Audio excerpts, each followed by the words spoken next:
دا یو ډیره دردناکه او زړه ښوونکې پیښه ده چې د انسانیت ټول احساسات یې ولړزول.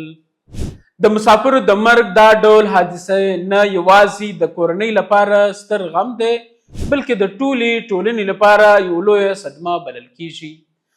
د ژوب او دانسر په غرنۍ سیمه کې دا پیښه د سفر د خوندیتوب په اړه یو ځل بیا جدي پوښتنې راپورته کړي دي. ویل کېږي په پاکستان کې د ترانسپورت د خوندیتوب نظام ډیر نیمګړیتوب لري او عام خلک وخت په وخت داسې غمیزو سره مخ کیږي.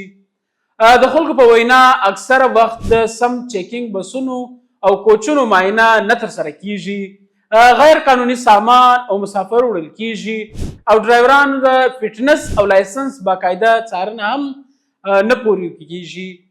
دغه کمزوري د عامو خلکو ژوند له خطر سره مخ کوي.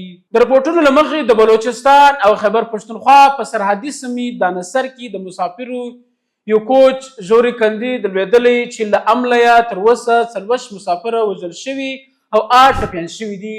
په وژل شوو او ټپیانو کې ښځې او ماشومان هم شامل دي. د ریسکو سرچینو په وینا د پیښې خبر ترلاسه کېدو سره سم دستي د شیراني ضلع انتظامیه ریسکو 1122 FC او د پولیسو د ژغورنې عملیات پیل کړي او د خیبر پښتونخوا له اړخه هم امدادي ډلې سیمې ته رسېدلې دي. ټپیان نږدې روغتونونو ته لېږدول شوي دي او د مړو د رایستلو عملیه لا هم روانه ده. ډیپټي کمشنر شیراني حضرت ولی کاکړ ویلي چې د سختې غرنۍ سیمې له امله ریسکو عملیات کې ستونزې شته، خو ټولې ادارې په ګډه کار کوي. د شیراني او ډېر اسماعیل خان په روغتونونو کې بیړني حالت هم اعلان شوی دی.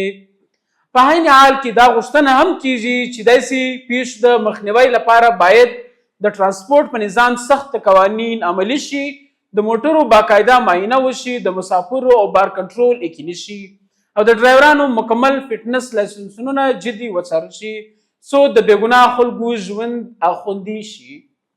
د پیښو وجوهات په اړه پلټنې پیل شوي دي او چارواکي وایي چې د هر ډول غفلت او بې احتیاطي په صورت کې به قانوني اقدام کیږي.